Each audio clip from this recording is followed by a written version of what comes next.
Hola hermanos, que tengan un tremendo hiper mega saludazo con doble Z. Saludazo de Cusatón Aritmon. Bienvenidos a un nuevo video. Oramos hoy a nuestro Padre Eterno, Padre Santo. Permítenos ver el trabajo que los ángeles hacen por nosotros aquí en la tierra. Permítenos ver que no estamos solos, sino que estamos rodeados de tus santos ángeles que nos protegen. Eso sí, guárdanos siempre de violar tu ley. Abre nuestros ojos, Padre Eterno, para que podamos ver. En el nombre de Jesús, amén. Bueno, hermanos, este es como de esos videos que me gusta tanto hacer, porque doy prueba irrefutable, hermanos. Nadie puede refutar este video. Y aunque ya a través de muchos videos que he hecho he derrumbado de forma completa la doctrina trinitaria, y hemos analizado todos los versículos trinitarios, que son tal vez 4. Sin embargo, como está escrito, tenemos que derribar toda idolatría, toda, hermanos. Y esta idolatría trinitaria es una de las más grandes idolatrías que existe hoy en el mundo cristiano. Qué curioso, hermanos, que la palabra trino no es ni siquiera una palabra griega, que fue el idioma original de la Biblia en latín. La palabra trino es una palabra del latín, una palabra del Imperio Romano. Entonces, ¿cómo puede tener la doctrina trinitaria base bíblica si ni siquiera es soportada por el idioma en que está escrita la Biblia? Y ese es precisamente uno de los temas del cual se va a tratar el video. Cuando se dice que el Espíritu Santo es una tercera persona de la Trinidad o de la deidad, en fin, es un tremendo error.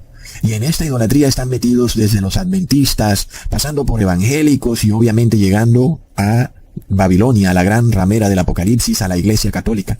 Y esta creencia de que el Espíritu Santo es una tercera persona va desde aquel que cree que el Espíritu Santo es un tercer Dios, un tercer poder con conciencia propia e individual, hasta aquellas personas que creen que esta tercera persona llamada Espíritu Santo es una manifestación del único Dios que existe. Es decir, que es como un disfraz, una máscara, un personaje de teatro del mismo Dios.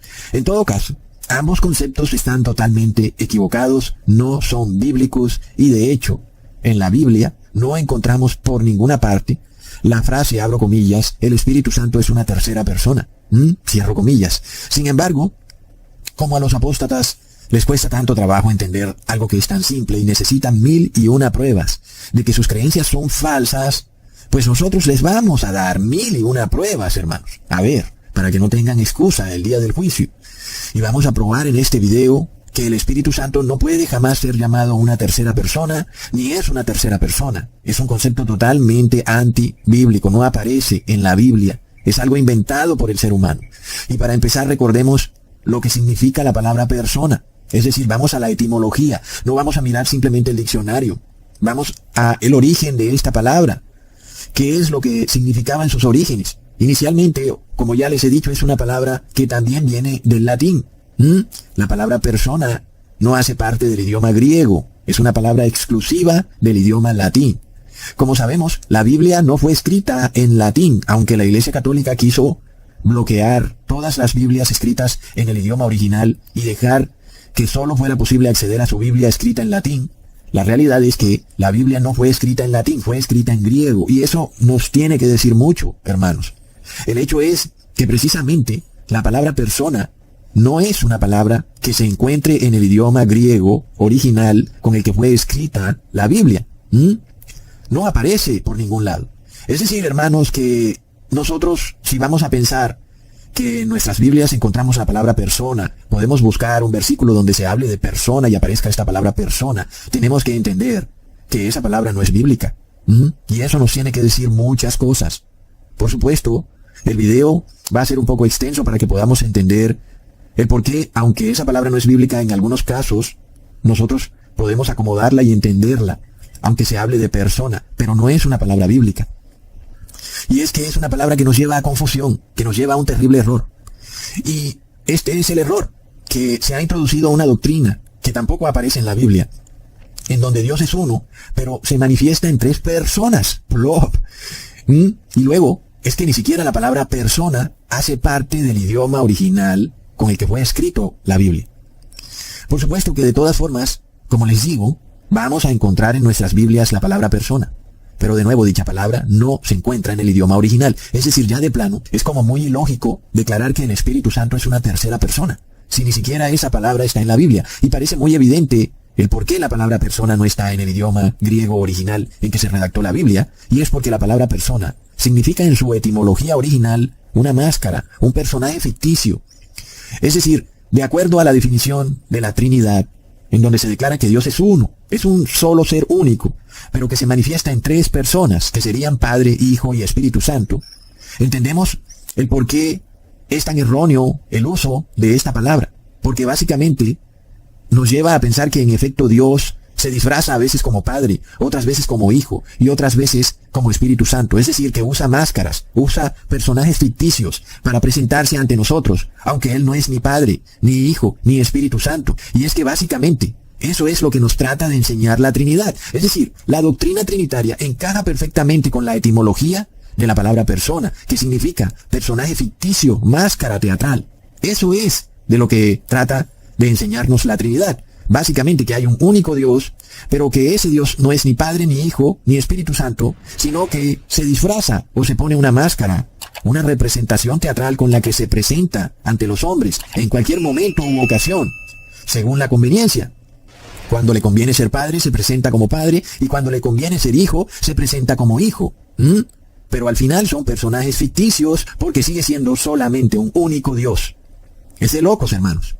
Y nosotros no olvidemos que en la Biblia hay una advertencia clara a este tipo de concepto errado, de creer que no existe ni Padre ni Hijo en realidad, sino que solamente existe un único Dios. Leamos en 1 de Juan, capítulo 2, versículo 22. ¿Quién es el mentiroso, sino el que niega que Jesús es el Cristo? Este es anticristo, el que niega al Padre y al Hijo. Ahora, cuando yo hablo de un único Dios, obviamente tenemos que entenderlo bajo el contexto de lo que estoy hablando, cuando estamos declarando que no existe ni Padre ni Hijo. Porque por supuesto hay un único Dios, pero ese único Dios está conformado por el Padre y el Hijo, y ambos son dioses, y son seres individuales, y distintos uno del otro. Así que el problema precisamente de la doctrina trinitaria es ver al Padre y al Hijo como simples personajes ficticios o representaciones teatrales de un solo Dios. Inclusive, la palabra persona se divide en persona, en donde esa última palabra sona significa sonar, es decir, que es la labor de un actor que hace sonar su voz a través de un personaje ficticio. Y esto en realidad es precisamente de lo que se trata la doctrina trinitaria, que Dios hace oír su voz a través de un personaje que a veces es llamado Padre, otras veces Hijo y otras veces Espíritu Santo. Recontra mega plop. Por supuesto, este es un concepto que no aparece en la Biblia. Leamos lo que dice Juan capítulo 3 versículo 16. Porque de tal manera amó Dios al mundo, que ha dado a su Hijo unigénito, para que todo aquel que en él cree no se pierda, mas tenga vida eterna. Así que podemos ver que Jesús no fue meramente una máscara o un personaje ficticio, una manifestación nada más, sino que fue realmente el Hijo de Dios quien dio su vida por nosotros. Dios, como Hijo de Dios, murió por nosotros. Realmente eso ocurrió. Realmente el Hijo de Dios murió. No fue una representación ficticia de una obra de teatro en donde solo hay un Dios que está en el cielo y ese Dios está ya vivo, y realmente el Dios que estaba siendo colgado en el madero era una manifestación. Y el Dios que está vivo nunca ha muerto, sino que siguió vivo. No, eso es precisamente el concepto de persona, en donde hay una representación ficticia de un personaje, pero que es un engaño. Pero lo que realmente ocurrió fue que el Hijo de Dios, quien también es Dios, murió, mientras que el Padre estaba vivo en el cielo. Y esa es la gran diferencia. Jesús sí murió, y el Padre no, porque el Padre estaba en el cielo. El Padre estuvo vivo, mientras que el Hijo estuvo muerto. Entonces, esta diferencia entre la vida del Padre y del Hijo realmente derrumba por completo el concepto trinitario. El Padre vivo en el cielo y el Hijo, que también es Dios, muerto en la tierra. Así que, hermanos, es algo que ocurrió. Ahora, entonces, nos preguntamos, ¿cuál es la palabra verdadera del griego con la que se describe a Dios, con la que se describe a Jesús y con la que se describe al Espíritu Santo? ¿Y por qué en nuestras Biblias aparece la palabra persona? Es lo que vamos a estudiar en este video. La palabra original del griego es prosopon, que significa delante de tu cara. Aquí vemos cómo la palabra del griego original toma distancia de este concepto del latín llamado persona, porque este concepto del latín es ambiguo. La palabra persona es un poco ambigua, porque al mismo tiempo nos define a un ser que existe, pero al mismo tiempo también nos define a un ser que no existe, a un personaje ficticio. Por otro lado, la palabra prosopón, que viene del griego con el que fue escrita la Biblia, no nos habla de un ser irreal que no existe, sino todo lo contrario. Habla de un ser que sí existe y que tiene presencia individual, que tiene un rostro y que por tanto ocupa un lugar en el plano existencial de espacio y tiempo. Mientras que la palabra persona nos habla en algunos casos de un personaje inexistente o ficticio que realmente no existe. Así que hermanos, en este video vamos a resolver esta pregunta. ¿Está el Padre descrito en la Biblia por la palabra prosopón? Y así también vamos a mirar si el Hijo está descrito por la palabra prosopón. Y finalmente, ¿será que el Espíritu Santo también está descrito en la Biblia por la palabra prosopón? Es decir, ¿será que el Padre tiene un rostro, una presencia, una forma? ¿Será que es un ser real que puede ubicarse en el plano existencial? ¿Tiene el Padre un rostro que podamos ver? Porque la palabra prosopón significa eso, estar delante de tu rostro. Y luego tendremos que responder si será que el Espíritu Santo tiene también un rostro, y si tiene una forma, y entonces será que es un individuo que puede ubicarse en el espacio, en el tiempo, en el plano existencial. Son las preguntas que voy a responder en este video, habiendo ya dejado claro que la palabra persona no tiene respaldo bíblico, recontraplop. Es una palabra que no hace parte del idioma griego original en que fue escrita la Biblia. Pero aclarando entonces que la palabra persona no es que sea mala, el problema es que es muy ambigua. No es ahora que vamos a vetar esa palabra, sino que vamos a tener pendiente esto. Cuando la veamos en la Biblia, es una palabra que tiene un significado demasiado amplio, y por tal motivo no nos permite llegar a la verdad precisa. Pero es cierto que en algunos casos la palabra persona cumple su propósito, por ejemplo, para describir a un individuo, y otras veces también para describir a un personaje ficticio. Por ejemplo, cuando se lee en Romanos capítulo 2, versículo 11, porque no hay acepción de personas para con Dios. Vemos aquí que se nos declara que para Dios no importan las máscaras que usan los seres humanos.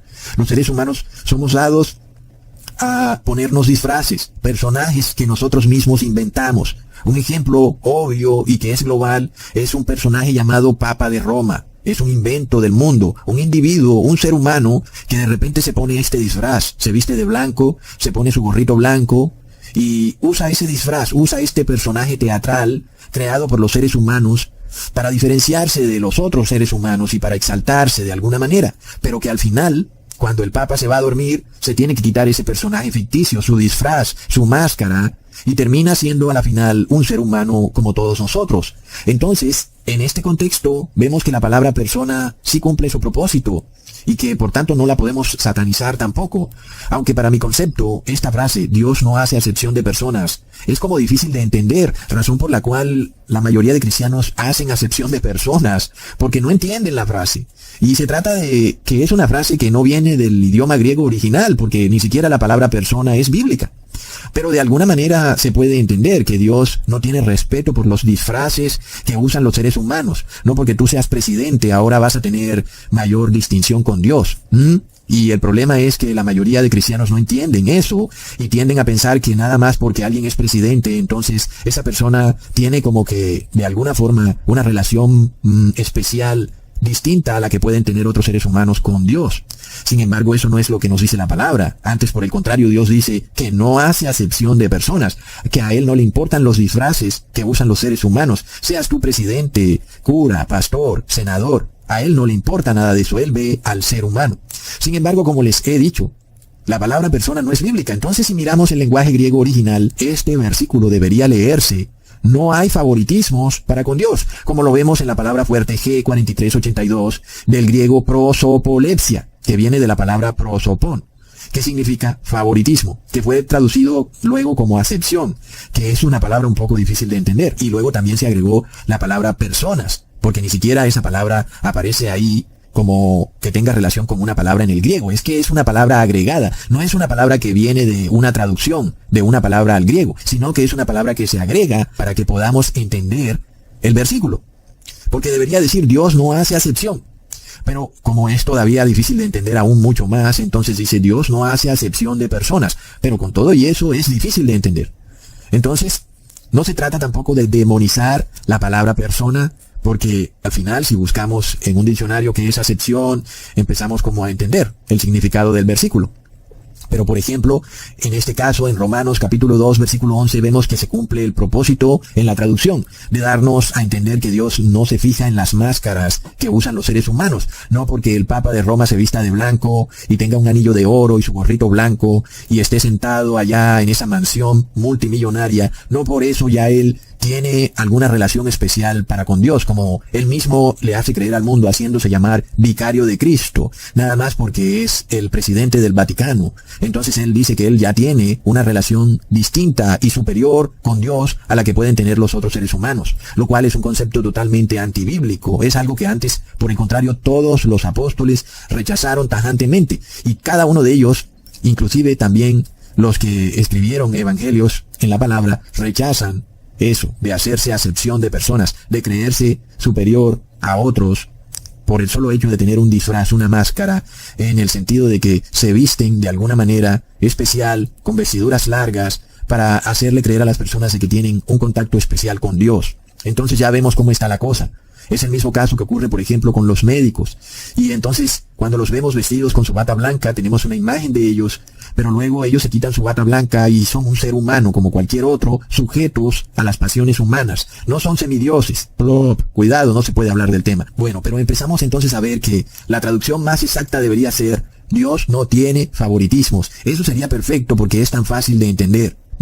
Y sin embargo vemos que con esta traducción de que Dios no hace acepción de personas, las personas no entienden eso, y la Iglesia Católica se aprovecha de este tipo de traducciones con un lenguaje un poco difícil de entender, precisamente para ella hacer acepción de personas. Recontra, plop. Hermanos, bueno, creo que es el tema para un video distinto y que dure 1 hora también, pero en este caso nosotros vemos que los sacerdotes se disfrazan y se compraron este disfraz con sus vestiduras largas y sus gorros, y bueno, usan este personaje ficticio. Y precisamente lo hacen para ganar favoritismo entre la gente. Y la gente piensa que son seres especiales, de que de alguna manera Dios los ve de otra forma, de que Dios tiene favoritismo con ellos. Y es algo que no aparece en la Biblia. Y la Iglesia Católica se aprovecha de eso precisamente para ganar poder. Inclusive con el tema de la Virgen María, vista como la madre de Jesús. Y que, ay no, si es la madre de Jesús, de seguro que Jesús la debe tener allá arriba en el cielo. De seguro que ella no pasó por la muerte. De seguro de que ella fue subida al cielo, como dicen ellos, asunta. Pero, de nuevo, Dios no hace favoritismo, ni siquiera con esa mujer que fue madre de Jesús. No porque ella fue escogida para ser madre de Jesús, ya por eso Dios va a tener un favoritismo especial para con ella. No. Literalmente, el ser humano está despojado de todo disfraz que nosotros queramos ponerle ante Dios. Para Dios solamente existe el ser humano. No existen las personas como personaje ficticio. Pero luego la palabra persona a veces también es traducida como individuo, como ser humano. Entonces tiene este significado ambiguo. Y por eso es que es una traducción de alguna manera que no está 100% apegada a la verdad, hermanos. Porque nosotros vamos directo al blanco. Nosotros ya no estamos por los lados, sino que vamos directo a la verdad pura. La verdad 100% purificada, sin que tenga esa contaminación romana, recontraplop. Entonces, hermanos, el problema de esta palabra persona es esa definición tan ambigua, que al mismo tiempo significa ser humano o individuo, y al mismo tiempo significa persona ficticia, máscara teatral, lo cual lleva a este terrible error, cuando no sabemos discernir en las Biblias, cuando vemos la palabra persona y no sabemos a cuál de las dos definiciones está haciendo referencia. Por ejemplo, ya vimos Romanos 2:11, en ese punto, la palabra persona la podemos ver como correcta. Pero ahora leamos en 2 de Corintios, capítulo 2, versículo 10, y al que vosotros perdonareis, yo también, porque también yo lo que he perdonado, si algo he perdonado, por vosotros lo he hecho en persona de Cristo. Entonces, ahí tenemos el problema de la ambigüedad de la palabra persona, la cual puede llevarnos a entender que Cristo es un ser individual, como hemos dicho, que Cristo es un ser humano, pero luego también podría llevarnos a entender que el apóstol Pablo nos está diciendo que Jesús es la segunda persona de la Trinidad, o que Jesús es un personaje ficticio, que es una manifestación de un único Dios, de acuerdo a la etimología de la palabra persona, y que luego Jesús es una máscara, un símbolo, y que lo que él está diciendo es que él ha perdonado a todos en este símbolo usado por Dios para manifestarse al mundo, pero que realmente el Hijo de Dios no murió, porque Dios estaba arriba, vivo, allá en el cielo, y Dios nunca murió. Pero resulta que no es lo que nos dice la palabra. La palabra nos dice que el Hijo de Dios sí murió. Entonces luego, también podríamos pensar que el Padre y el Espíritu Santo también son personas, si Jesús es una persona. Sin embargo, nosotros ya hemos aprendido eso, que esa palabra no es bíblica, por lo cual no vamos a mirar esa palabra, vamos a ir ahora al griego. Vemos entonces que es una palabra que ha sido agregada cuando miramos la traducción original, y que no hay una palabra griega que se traduzca como persona, sino que solo se habla de Cristo. Entonces, ¿de dónde le agregaron esa palabra persona? Se la agregaron. Porque vemos que la palabra fuerte G5547 significa Cristo, no significa persona de Cristo, ni presencia de Cristo, ni manifestación de Cristo. Solo significa Cristo.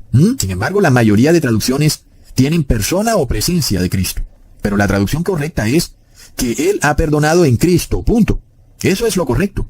Así que aquí tenemos dos ejemplos en donde, por un lado, en Romanos 2:11, la palabra persona puede usarse de forma correcta. Es decir, Dios no mira el disfraz que use la persona, pero luego esa misma palabra persona aparece en 2 de Corintios capítulo 2, versículo 10, hablando de que Cristo es una persona. Entonces podríamos entender que Cristo es una máscara, un disfraz. Luego leamos en Santiago capítulo 2, versículo 1. Hermanos míos, que vuestra fe en nuestro glorioso Señor Jesucristo sea sin acepción de personas. Sin embargo, en este caso otras Biblias ahora sí traducen correctamente, diciendo sin favoritismos, que nuestra fe en el glorioso Señor Jesucristo sea sin favoritismos.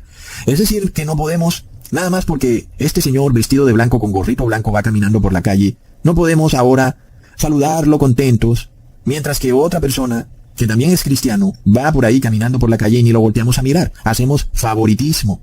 La mayoría de gobernantes, de presidentes, alcaldes y empresarios hacen favoritismo. Y todo el que hace favoritismo está perdido, no entra al cielo. Así de simple.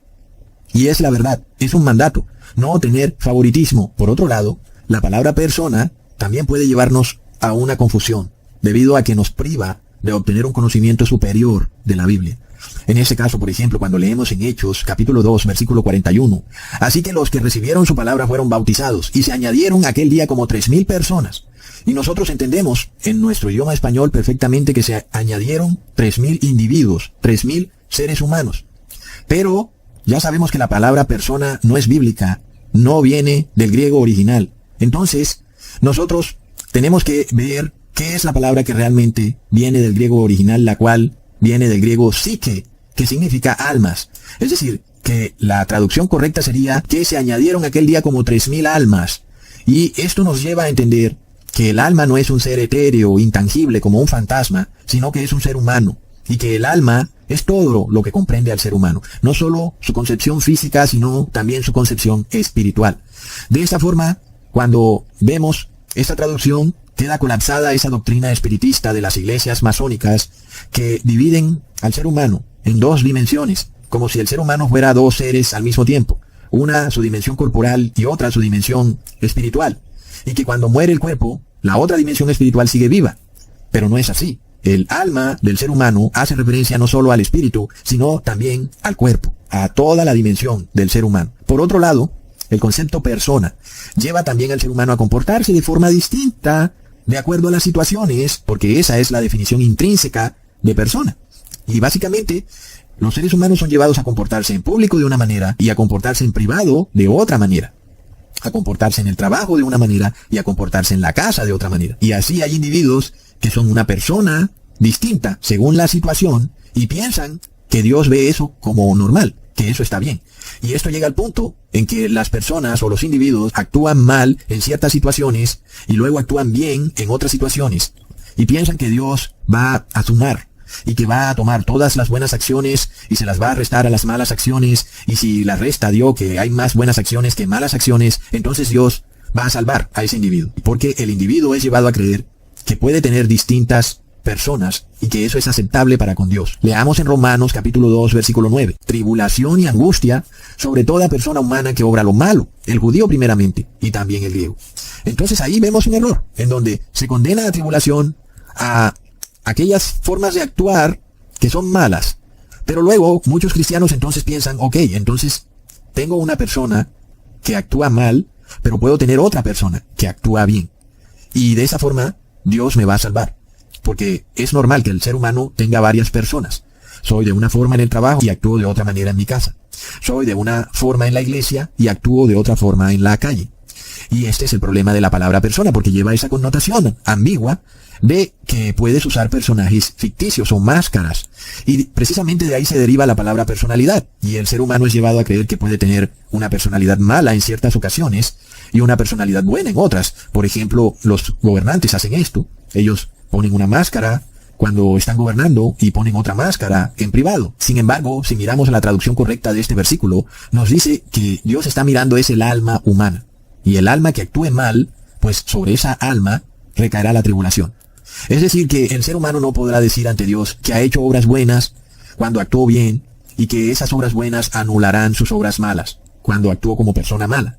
Porque Dios no está mirando a la persona, está mirando el alma, a todo el ser. Y el hecho de que tú hagas algo malo y no te arrepientas, aun y cuando hagas otras cosas buenas, eso no te va a salvar. Porque tienes este problema de tener dos personas dentro de ti. Dos personajes ficticios. Uno que actúa bien, otro que actúa mal. Plop. Y este error lo vemos también en el concepto trinitario, en donde el mismo Dios es visto por el mundo en diferentes funciones teatrales. La mayoría de cristianos ven al Padre como ese Dios malo del Viejo Testamento, un Dios abusivo y tirano. Y, por otro lado, la mayoría de cristianos ve al Hijo como ese Dios bueno del Nuevo Testamento. Es decir, que Dios tiene estas personalidades. En el Viejo Testamento fue malo, en el Nuevo Testamento fue muy bueno. Y el Espíritu Santo es un Dios neutral, que no es ni malo ni bueno. Es decir, entonces Dios tiene esas tres personalidades, así como nosotros también podríamos tener entonces dos o tres personalidades y actuamos mal, por ejemplo en nuestra casa, pero luego en el trabajo tenemos otra persona. Entonces, finalmente es un concepto que no es bíblico y de esta forma les he probado que la palabra persona lleva a muchos errores, a mucha confusión. No solo en el campo de entender a Dios, sino también en el espiritismo y aún en la forma de actuar del ser humano. Entonces, ahora que hemos probado que llamar al Espíritu Santo como tercera persona es un error fatal, no solo porque esa afirmación no es bíblica, sino porque además la palabra persona no aparece en la Biblia. Entonces vamos a buscar la palabra bíblica correcta, como les había prometido al principio del video, la palabra que define al Padre como un ser individual, no como un personaje ficticio, y lo mismo para el Hijo, y luego vamos a investigar si eso también ocurre con el Espíritu Santo, si es un personaje individual y único que ocupa un lugar en el espacio y en el tiempo.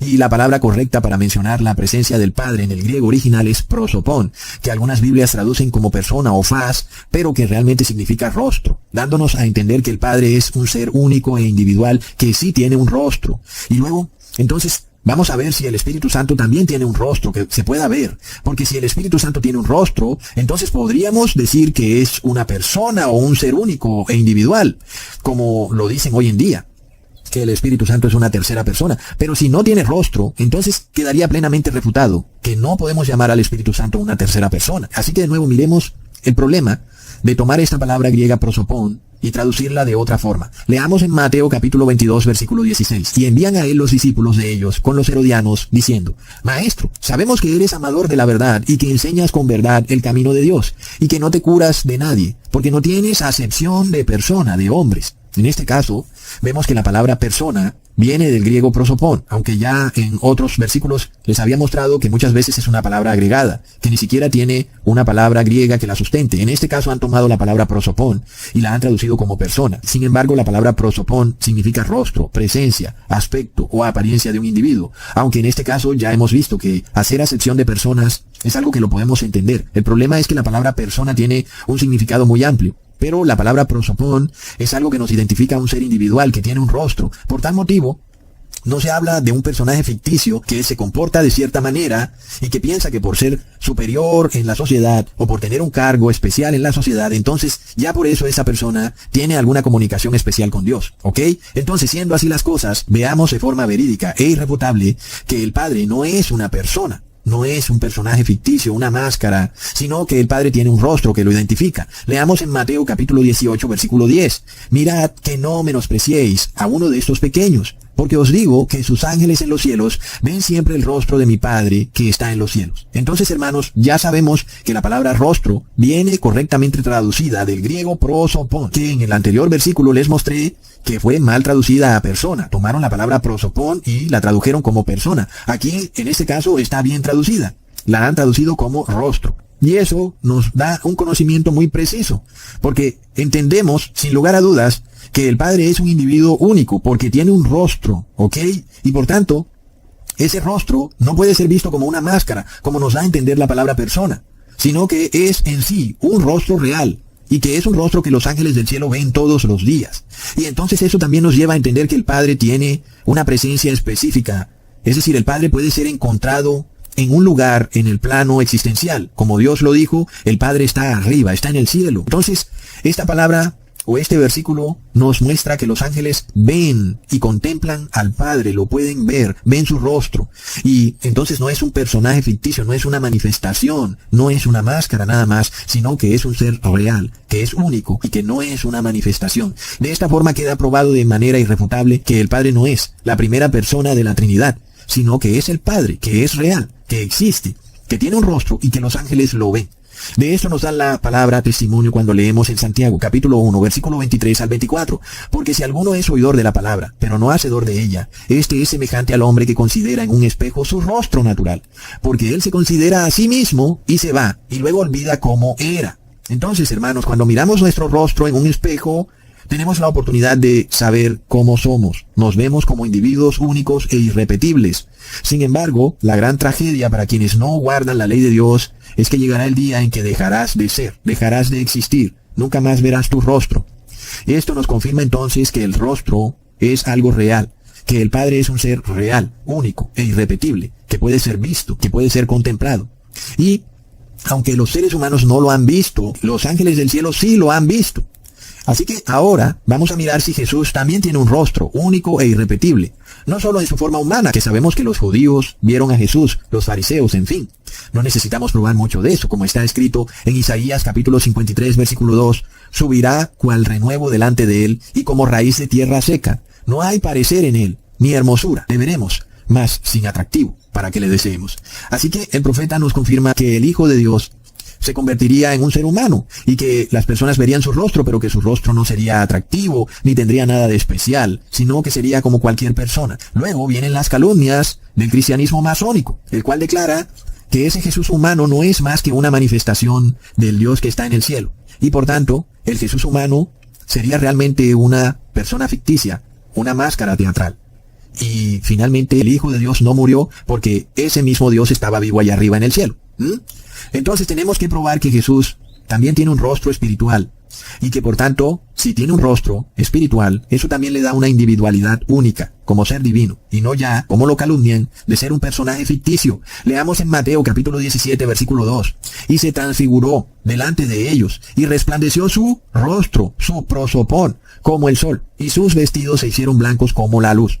De nuevo la palabra rostro, ya sabemos que viene del griego prosopón, dándonos testimonio que Jesús en su forma espiritual sí tiene un rostro único. Y ese rostro lo diferencia de los otros seres, sean espirituales o carnales, y que por tanto, Jesús no es esa manifestación trinitaria de ese único Dios, sino que es el Hijo de Dios, y que es un Hijo verdadero, real, que murió por nuestros pecados, y que debido a que es Hijo de Dios, eso a Él lo hace también ser Dios, porque comparte la misma imagen del Dios, que es el Padre. Ahora, ya les he probado que el Padre tiene un rostro único, que puede ser visto por los ángeles y que de hecho todos los días ven el rostro del Padre, y que Jesús en su forma espiritual también tiene un rostro único, que fue visto por los apóstoles cuando Jesús se transfiguró delante de ellos. Ahora nos queda buscar si el Espíritu Santo tiene un rostro, prosopón, y si ha sido visto por alguien, sea por algún ser humano o por ángeles. Y como se imaginarán, tal cosa no aparece en la Biblia por ningún lado. Recontra mega plop. No solo eso, sino que Jesús tajantemente nos da el conocimiento de saber que el Espíritu Santo no tiene rostro y que no se puede ver. Leamos en Juan capítulo 3, versículo 8.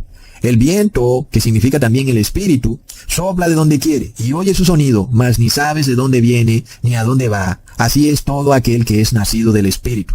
Miremos esto tan interesante, hermanos, porque Jesús os dice, oye su sonido, pero no puedes verlo. Y ya sabemos que la palabra persona significa sonar, pero a través de una máscara que puede ser vista. En este caso, nos dice que el Espíritu Santo sí puede tener un sonido, pero que no puede ser visto.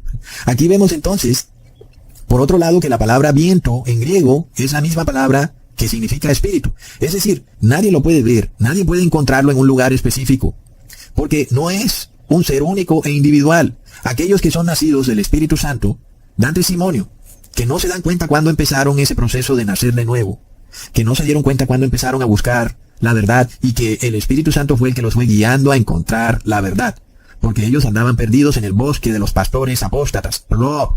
Entonces, La única vez que el hombre vio al Espíritu Santo de alguna forma fue cuando lo vieron descender en forma de paloma.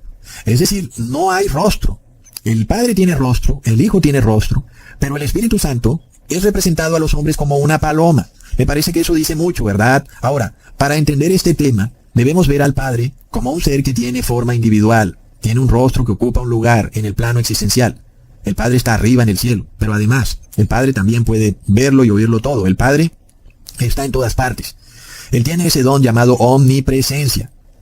Él puede verlo todo y ocupar todo el espacio y toda forma. Lo mismo también tenemos que decir del Hijo, porque es Hijo del Padre, y de esa forma el Hijo tiene también un rostro, ocupa un lugar específico en el plano existencial con su presencia, pero también está en todas partes. Él también tiene el don de la omnipresencia. Puede estar en todo lugar y lo ve todo al mismo tiempo. Sin embargo, el Espíritu Santo es la fuerza espiritual del Padre, que es transmitida a la raza humana a través del Hijo, que convierte a todo ser humano de su vida pecadora y lo transforma en un ser santo. Esto lo describió el ángel Gabriel con mayor exactitud. Leamos en Lucas capítulo 1 versículo 35. Respondiendo el ángel le dijo, el Espíritu Santo vendrá sobre ti, y el poder del Altísimo te cubrirá con su sombra, por lo cual también el santo ser que nacerá será llamado Hijo de Dios. Así que el ángel Gabriel declara que el Espíritu Santo es el poder del Altísimo, que llega ahora sobre María. Nosotros entendemos entonces que aunque el Padre ocupe un lugar específico como individuo, es decir, el Padre está arriba en el cielo, y los ángeles ven su rostro todos los días, el Padre no tiene que bajarse del cielo acá a la tierra para operar en los asuntos mundanos, sino que lo hace a través de su Santo Espíritu. Asimismo Jesús, como Hijo del Padre, Él, aunque ahora también es ser humano, al mismo tiempo también es Dios, y ocupa un lugar en el cielo, con su presencia individual, que no es el mismo lugar que ocupa el Padre. El Padre está en un lugar y el Hijo está en otro lugar. Sin embargo, ambos están arriba en el cielo, pero ninguno de los dos tiene que bajar acá a la tierra para lograr la conversión del ser humano. Esto lo leemos en Apocalipsis, capítulo 1, versículos 12 al 16. Y me volví para ver la voz que hablaba conmigo, y vuelto vi 7 candeleros de oro, y en medio de los 7 candeleros a uno semejante al Hijo del Hombre, vestido de una ropa que llegaba hasta los pies, y ceñido por el pecho, con un cinto de oro. Su cabeza y sus cabellos eran blancos como blanca lana, como nieve, sus ojos como llama de fuego, y sus pies semejantes al bronce bruñido, refulgente como en un horno, y su voz como estruendo de muchas aguas. Tenía en su diestra 7 estrellas, de su boca salía una espada aguda de 2 filos, y su rostro era como el sol, cuando resplandece en su fuerza. Entonces, al apóstol Juan le es concedido que vea el rostro de Jesús. Él no vio el rostro del Padre, y Jesús está en un lugar, y en ese lugar no está el Padre. El Padre está en otro lugar en el cielo. Así que ya vemos que el Padre y el Hijo ocupan 2 lugares distintos en el plano existencial, ¿ok? Entonces, vemos que Jesús tiene también una presencia, y esa presencia está ubicada en lo que llamamos el templo celestial. Y confirmamos que Jesús está intercediendo por la raza humana, pero que está allá arriba. Y sin embargo Jesús no tiene que bajar aquí para lograr tu conversión, sino que lo hace a través de su Santo Espíritu. Entendemos entonces que aunque Jesús está en un lugar específico, también es un ser omnipresente. Jesús está en todas partes. Sin embargo, el hecho de que Jesús pueda verlo todo no quiere decir que va a convertir a todos los seres humanos, sino que son solo algunos seres humanos los que reciben el Espíritu Santo de Jesús. Entonces hay una diferencia entre esa capacidad del Espíritu de Jesús de estar en todas partes versus la capacidad de Jesús de enviar su Santo Espíritu a un ser humano específico. Así que vemos el por qué se hace diferencia cuando se habla de Espíritu Santo, porque el Espíritu Santo opera específicamente en algunos seres humanos y no en todos, a pesar de que Jesús está en todas partes al mismo tiempo. Entonces, hermanos, nosotros leemos en Hechos, capítulo 1, versículo 8, pero recibiréis poder cuando haya venido sobre vosotros el Espíritu Santo, y me seréis testigos en Jerusalén, y en toda Judea, en Samaria, y hasta en lo último de la tierra. Nosotros vemos que aunque Jesús, por su presencia espiritual, está en todas partes, solo a un pequeño grupo de discípulos le envió el Espíritu Santo. Ese poder, esa virtud, esa fuerza espiritual que transforma el corazón del ser humano, lo reprende de su maldad, lo lleva a arrepentimiento, y finalmente convierte su corazón para guardar la ley. Ahora, curiosamente, los cristianos modernos seguían en un 100% por el Nuevo Testamento para entender quién es el Espíritu Santo.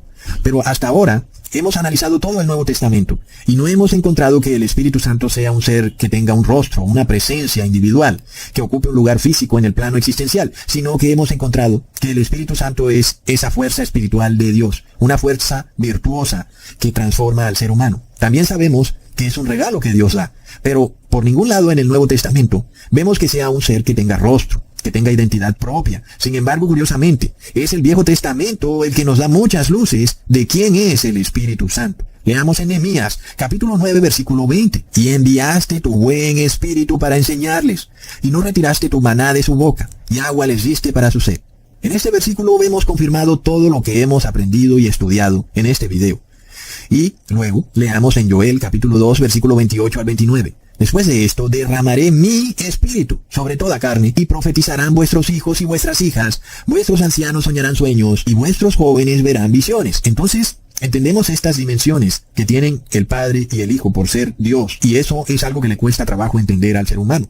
El Padre y el Hijo son seres que tienen rostro y que tienen un lugar específico en el cielo. El Padre ocupa un lugar distinto al lugar que ocupa el Hijo. Sin embargo, también, tanto el Padre como el Hijo son omnipresentes. Su espíritu puede verlo todo y puede estar en todas partes al mismo tiempo. Pero eso no quiere decir que en todas partes esté el Espíritu Santo. Ahí es donde se hace la diferencia. Solamente el Espíritu Santo opera sobre quienes lo buscan y lo desean, y sobre aquellos que realmente se arrepienten. Entonces, la mayoría de personas o seres humanos en este mundo están poseídos, tienen espíritu inmundo. Sin embargo, Dios, en su espíritu, está presente. Pero esa persona no tiene el Espíritu Santo. Entonces vemos, hermanos, que por eso la palabra establece esta diferencia entre el Padre, el Hijo y el Espíritu Santo. Lo cual no quiere decir jamás que hay 3 personas o 3 dioses en el cielo. ¡Plop! Y por eso ahora ya podemos entender mejor Mateo, capítulo 28, versículo 19, en donde Jesús le dice a sus discípulos que bauticen en nombre del Padre, del Hijo y del Espíritu Santo. Entendemos ya que el Padre y el Hijo tienen una presencia física en el cielo. Ellos están allá arriba. Nosotros estamos acá abajo. Sin embargo, el Padre y el Hijo no van a bajar del cielo, sino que es a través de su Espíritu Santo que tenemos comunión con el Padre y el Hijo, aunque ellos sigan allá arriba. Si lo piensas bien, es un concepto muy fácil de entender. No sé por qué tanta confusión. Leamos en 2 de Corintios, capítulo 13, versículo 14. La gracia del Señor Jesucristo, el amor de Dios, que es el Padre, y la comunión del Espíritu Santo, sea con todos vosotros. Amén. Y muchos piensan que este versículo prueba la Trinidad. Sin embargo, es claro que si el Padre y el Hijo están físicamente en el cielo, ¿cómo podemos tener comunión con ellos aquí abajo en la tierra? Esa comunión solo es posible a través del Santo Espíritu de Jesús, el cual es llamado Espíritu Santo. Y sabemos que donde está el Hijo, ahí también está el Padre. Por eso, el Espíritu Santo es también el Espíritu del Padre y del Hijo. Por eso es que, aunque el Padre y el Hijo estén físicamente en el cielo, nosotros podemos tener comunión espiritual con ellos aquí abajo en la tierra. Y esta comunión espiritual no la puede tener cualquiera, a pesar de que el Padre y el Hijo están en todas partes, sino que solo son aquellos que reciben a Jesucristo en su corazón.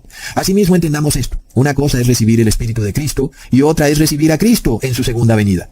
Porque Cristo en su segunda venida viene en su presencia física, y ya Jesús sale de ese lugar en el que lo ve el apóstol Juan, que está ahí en ese lugar, en el templo celestial, donde están esos candeleros de oro. Jesús sale de ahí físicamente y ahora viene a reunirse con su iglesia, a tener ahora una comunión física, rostro a rostro.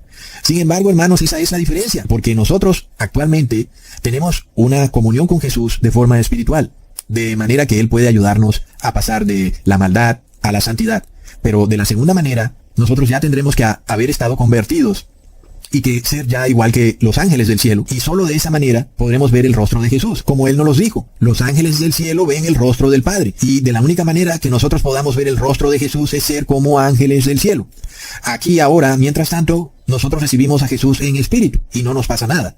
Pero cuando Jesús venga físicamente, si nosotros no somos como ángeles del cielo, pues vamos a morir por el resplandor de su gloria. Así que finalmente, hermanos, les he probado que bajo la definición de la palabra persona, el Espíritu Santo no puede jamás ser llamado tercera persona.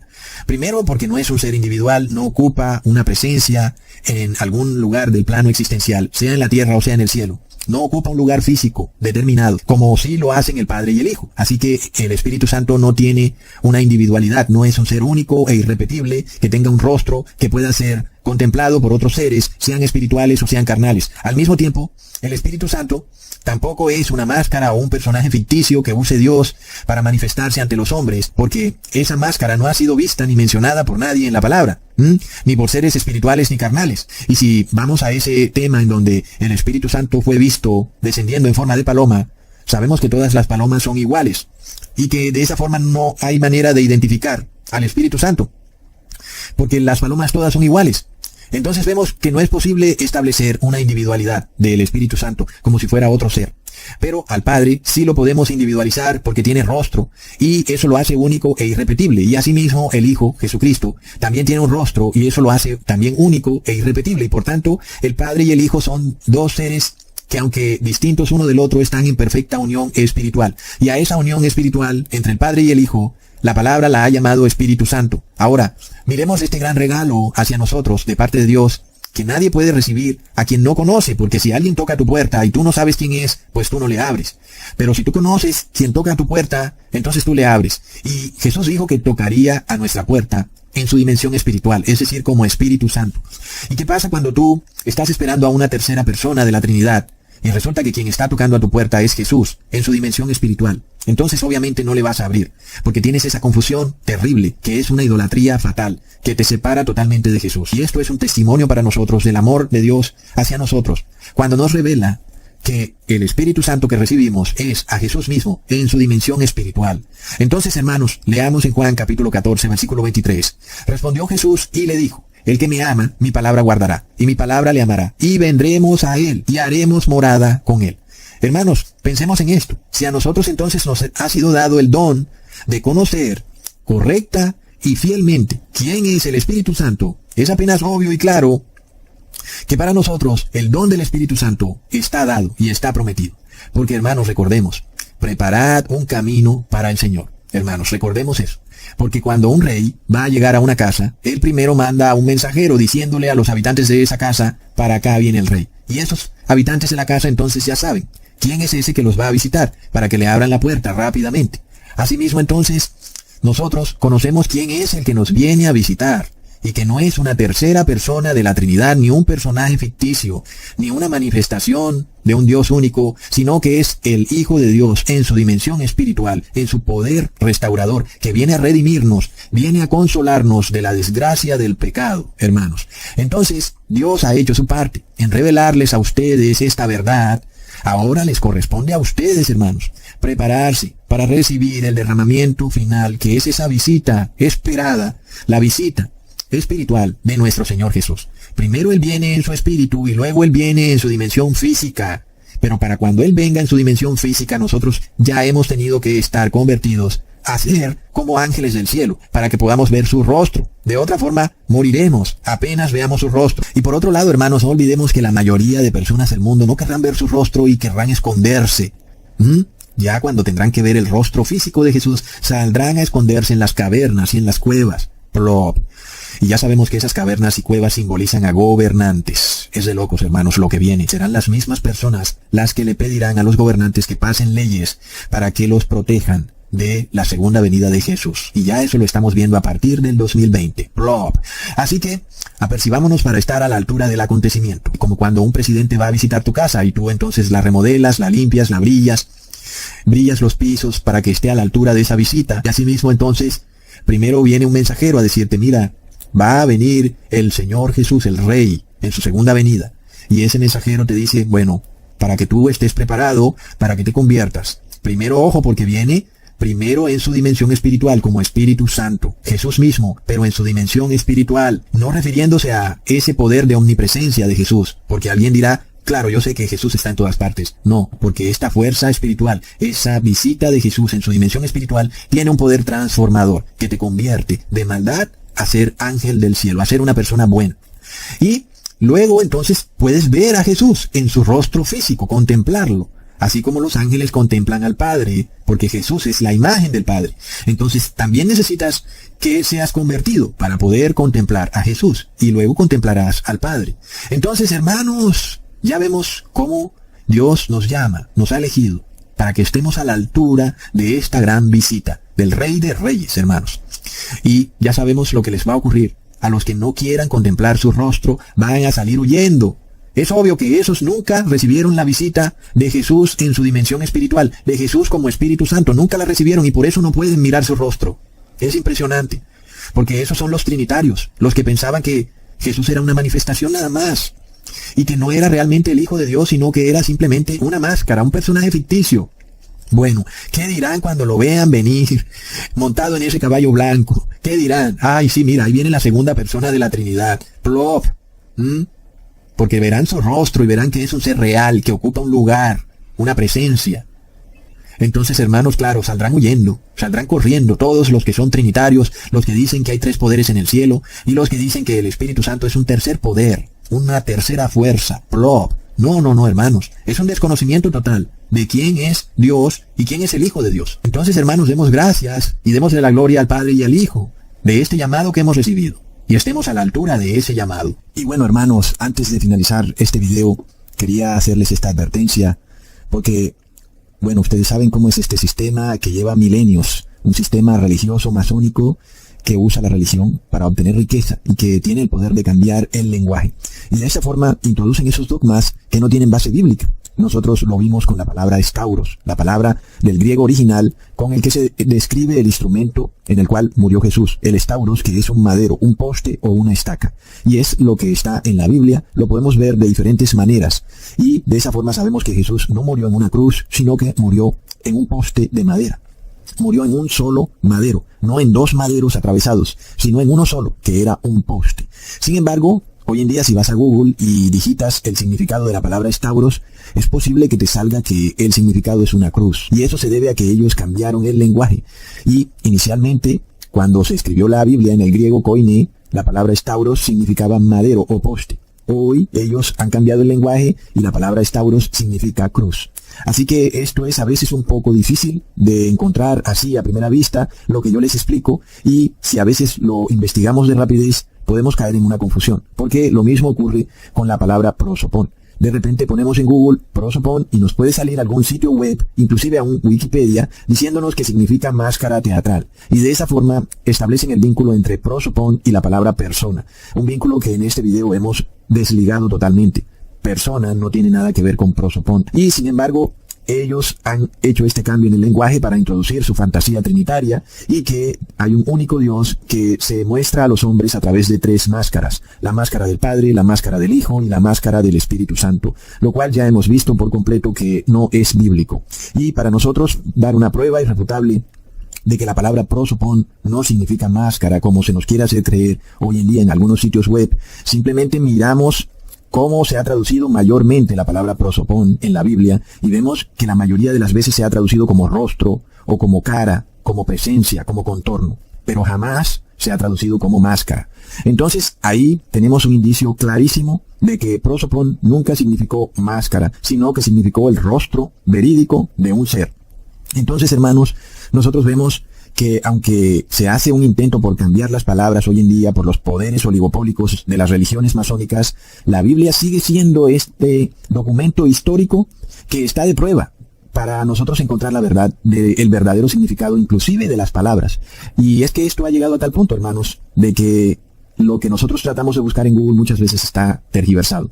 Pero es apenas obvio, cuando tratamos de buscar la palabra máscara en la Biblia no la encontramos por ningún lado. Así que no tiene sentido el pensar que la palabra prosopón signifique máscara, porque por lo menos una vez han debido traducirlo en la Biblia como máscara, pero en ningún lado de la Biblia han traducido jamás prosopón a máscara, sino que lo traducen a rostro. Sin embargo, a veces lo traducen a persona, y luego entonces dicen que prosopón también es máscara, porque persona significa también máscara o personaje ficticio. Entonces, quieren de alguna manera establecer este vínculo entre persona y prosopón que no existe, porque persona es una palabra en latín. Y nosotros no olvidemos lo que hicieron también con la palabra gay, que hace 100 años una persona gay era una persona feliz, una persona optimista, y hoy una persona gay, pues como que tiene otro tipo de felicidad, que sabemos que no es realmente felicidad, es una persona que tiene disforia de género y que tiene inclusive posesión demoníaca, pero que los poderes del mundo dicen que no, que es una persona que está en todo su derecho de enamorarse de otros seres del mismo sexo.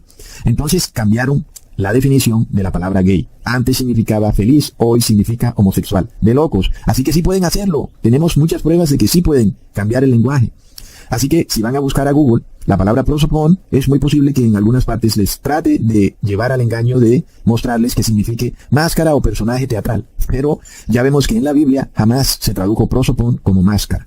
Entonces, no tiene ninguna lógica el que se diga que prosopón es máscara, porque si así fuera, en algún momento en la Biblia se hubiera traducido como máscara. Así que, hermanos, es irrefutable lo que hemos establecido como verdad en este video, es irrefutable. Y bueno, quería hacerles esa aclaración que es oportuna para aquellos que son débiles de mente o que tal vez por sus ocupaciones no pueden tomarse el tiempo para hacer una investigación amplia sobre estos temas. Entonces ya hemos dejado todos los cabos atados y no ningún cabo suelto. Todo ha sido expuesto ante ustedes para que nadie los engañe. Hasta pronto, hermanos. Thank you.